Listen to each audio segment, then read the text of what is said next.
Estamos no ar. Você já ouviu falar de campeonato estadual com título dividido? Pois é, isso mesmo que você verá aqui. Alguns casos em que a taça de campeão precisou ser dividida entre dois e até mais times, pessoal. Confira comigo no replay, solta a vinheta. Esta semana a Federação Baiana decide como fica o campeonato. Imediatamente Armando Marques decidiu. Campeão.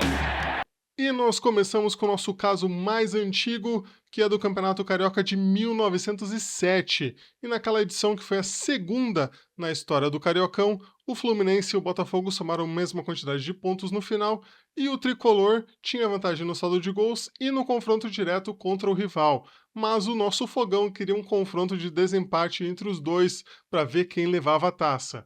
E o regulamento do campeonato não era aquelas coisas, não era tão claro sobre o critério de desempate, e aí ficou esse impasse de quem que seria campeão, como que seria decidido esse campeonato. No final, a discussão não se resolveu e apenas em 1996 a Federação Carioca decidiu que ambos seriam oficialmente considerados campeões daquele ano. E aí o título de 1906, né, ele manteve uma sequência ali de um tetracampeonato seguido do Fluminense, e esse título, inclusive, mudou o hino do Botafogo, já que o primeiro título da história do clube era considerado de 1910, e agora esse Cariocão de 1907, o título que fala campeão desde 1910 antes, e agora campeão desde 1907. Então, ouça aí o hino do Botafogo no replay para você ver que foi alterado aí 3 anos anteriores aí o primeiro título do nosso Fogão.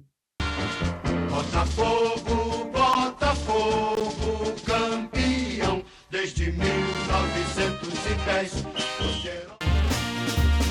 Botafogo, Botafogo, campeão desde 1907. E nós seguimos agora para 1975, onde o Campeonato Paraibano teve polêmica também. O campeonato foi parado na justiça porque o Campinense reclamou que em um jogo contra um Nacional, o adversário havia escalado um jogador de maneira irregular. E aí, a partida tinha sido vencida pelo Nacional por 3-1, e o Campinense na justiça teve a causa ganha, ficando com os pontos da partida contra o Nacional. E aí a equipe já aproveitou e já se proclamou campeã estadual por ter vencido com esses pontos o turno do campeonato. Sem a mudança, o Botafogo e o 13 é que serão os campeões dos turnos, mas não houve um acordo ali a tempo e os jogos finais, né, foram demorando para acontecer, para se decidir, e com a demora no processo, a Federação Paraibana acabou por indicar o Botafogo e o 13 para a disputa do Campeonato Brasileiro daquele ano. E com essa confusão toda, a Federação Paraibana de Futebol reconhece o Botafogo, o 13, como os campeões de 75, mesmo havendo na justiça uma vitória do Campinense, que foi homologada em 2012, como o suposto campeão estadual de 75. Então temos 3 supostos campeões aí que a gente pode dizer que foram campeões de 75 pela justiça e também pelo reconhecimento da Federação Paraibana de Futebol, galera. E agora nós vamos para a Bahia, que também teve um estadual dividido para chamar de seu. No Baianão de 99, depois de uma fase de grupos e um mata-mata, o Bahia ganhou o primeiro turno do estadual. E aí no segundo turno, o Vitória deu o troco no rival e levou a taça do segundo turno. Na decisão, o regulamento dizia que o Vitória deveria escolher o estádio para partida de volta, mas na justiça o Bahia conseguiu que os 2 jogos ocorressem na Fonte Nova. A primeira partida aconteceu lá na Fonte Nova e o Bahia venceu por 2-0 o rival. E no dia e no horário do segundo jogo, o Bahia se dirigiu para a Fonte Nova e o Vitória foi para o Barradão, isso mesmo. E em cada estádio, as equipes se declararam campeãs estaduais, considerando o WO das rivais. E aí, no saudoso ano de 2002, a Federação Baiana havia considerado que nenhum time seria o campeão de 99, mas em 2005, 3 anos depois, decidiu dar o título para as 2 equipes que foram consideradas campeãs baianas de 99. Aí e Vitória brigam pelo título. E como tinha o mando de campo, o Vitória foi para seu estádio, Barradão. Só que a justiça havia transferido o jogo para a Fonte Nova por problemas de segurança. Com apenas uma equipe no gramado, o juiz dá início à partida. O Bahia faz um gol simbólico e os jogadores comemoram o título depois da vitória por WO. Esta semana a Federação Baiana decide como fica o campeonato. E um pouco antes, em 1980, o Cascavel fez o jogo decisivo do quadrangular final do Campeonato Paranaense contra o Colorado, um dos times que originou o glorioso Paraná Clube. E foi um campeonato tão confuso que eu achei diferentes fontes apontando diferentes regulamentos e jogos do campeonato. A confirmação veio na saudosa Gazeta do Povo, que mostrou que o campeonato teve um quadrangular final mesmo. E aí, a Serpente, que era líder e podia levar até 4-0 do Colorado para ser campeã, jogou contra o time que precisava buscar 5 gols, né? O Colorado precisava fazer 5 gols para ser campeão estadual, e aí, com um gol aos 5 minutos e aos 23 minutos do primeiro tempo, o Colorado vinha em busca do milagre. Tava com tudo para ganhar do Cascavel, golear o Cascavel. E aí o Cascavel teve um expulso e 2 jogadores no intervalo foram vetados pelo departamento médico. E o goleiro Zico, que naquele campeonato tinha feito um gol de tiro de meta sobre o mesmo Colorado, sentiu uma lesão e também abandonou o jogo. E aí, antes da gente seguir aqui, uma pausa para a gente ver o gol de goleiro do goleiro Zico. 1980, estádio Teodoro Colombelli, Ninho da Cobra, o antigo estádio do Cascavel, Colorado e Cascavel. Cascavel venceu por 4-0, com direito a este gol marcado pelo goleiro Zico. Olha só, o pessoal do Colorado reclamou pra caramba, mas o gol foi legal. É legal, né? O gol é legal. Ó, o Zico que inspirou o Rogério Ceni a jogar com a 0-1. É, exato. Naquela Rogério época Ceni que é jogar... de Pato Branco. Pato Branco. Olha que lindo, estádio lotado. Ó, já era, Joel Mendes, o experiente Joel Mendes, né? E assim, o juiz decretou a partida finalizada por falta de jogadores do Cascavel, já que a Serpente tinha feito as 2 substituições que eram autorizadas e teve aí todas essas lesões, todos esses problemas, e ficou com menos de 7 jogadores em campo, não poderia seguir a partida. O episódio, que ficou chamado folcloricamente de Cai-Cai, foi resolvido 12 dias depois pela Federação Paranaense de Futebol, que declarou ambas as equipes campeãs. O Colorado foi escolhido entre os 2 para disputar o Campeonato Brasileiro do ano seguinte, enquanto o Cascavel jogou a Taça de Prata, que é mais ou menos a segundona da época. E agora nós vamos para Minas Gerais, onde os 2 maiores clubes do estado já dividiram também a taça no estadual. Em 56, o Cruzeiro e o Atlético Mineiro fizeram a decisão do estadual, que seria feita em uma melhor de 3 jogos. O primeiro jogo terminou empatado em 1-1 e o segundo jogo terminou em 0-0. Tudo aberto para o terceiro jogo, mas o Cruzeiro foi na justiça porque o jogador Laércio do Galo não teria cumprido com as obrigações militares na época e foi inscrito pela Federação Mineira com um exame médico no lugar do certificado de dispensa. Olha só que loucura.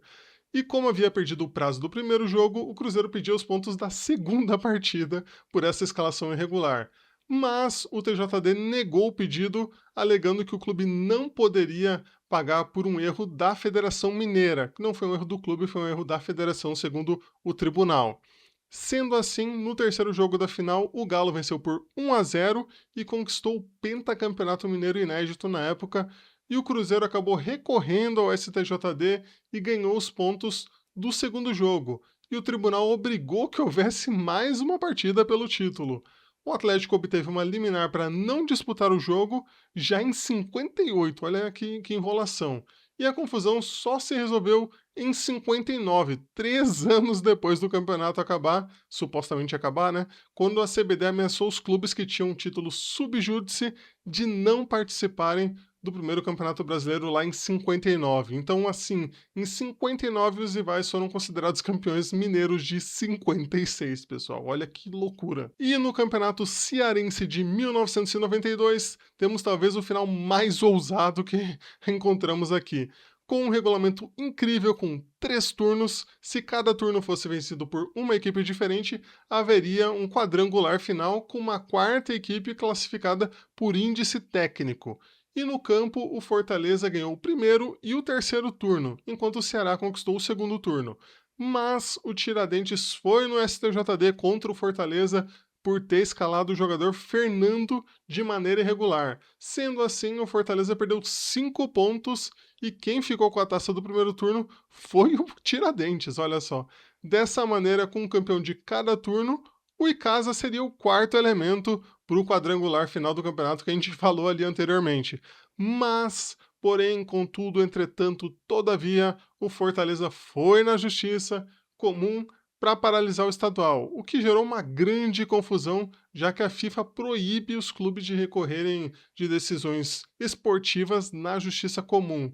No final das contas, depois de tanto impasse, no ano seguinte, a Federação Cearense acabou reconhecendo os 4 times como campeões de 1992 no Ceará. Olha que loucura, galera. 4 campeões reconhecidos. E para a gente fechar nossa conta, se você achava que no Paulistão não tinha acontecido título dividido, você está errado!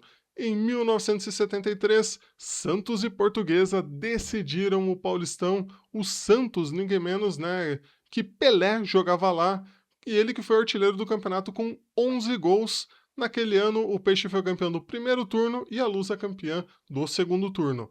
Na final única, o placar foi de 0-0, com o mesmo se mantendo na prorrogação. E aí nas penalidades, o placar estava 2-0 para o Santos, depois de 3 cobranças de cada lado. E aí, o árbitro Armando Marques, simplesmente perdido, apitou o fim do jogo e das cobranças. O Santos comemorou o título e a Portuguesa foi embora para o vestiário. E aí, depois de 15 minutos preenchendo a súmula, o juiz enfim percebeu o erro e voltou para chamar os 2 times, mas diz aí a lenda que a Portuguesa já tinha ido embora. E no dia seguinte, com a confusão instalada, a Federação Paulista decidiu por dar o título para os 2 clubes, né? Porque o juiz conseguiu essa façanha de contar errado os pênaltis. E aí aquele foi o 13º título do Santos no estadual e o 3º da Lusa, que não venceu mais o Paulistão desde lá. E a decisão teve de ser por pênaltis, com o Santos perdendo o primeiro. E a Portuguesa também. Já o segundo, o Santos faturou. E novamente a Portuguesa perdia. Outro que o Santos acertou. E a Portuguesa continuou errando. Imediatamente Armando Marques decidiu. Santos campeão. Mas faltavam 2 pênaltis. E teoricamente a Portuguesa poderia empatar. Verificado o erro, a federação proclamou nos bastidores: Santos e Portuguesa, campeões de 73. E você sabia desses estaduais divididos? Faltou algum? Tem alguma coisa para complementar? Algum erro que eu possa ter cometido aqui desses estaduais? Alguma coisa que faltou? Comente aí, deixe nos comentários, que é sempre importante a sua participação aqui no canal. Também não esqueça de se inscrever e de compartilhar o vídeo, de deixar o seu like, então, para que a gente cresça cada vez mais e chegue para cada vez mais pessoas. Beleza, pessoal? Valeu e até a próxima!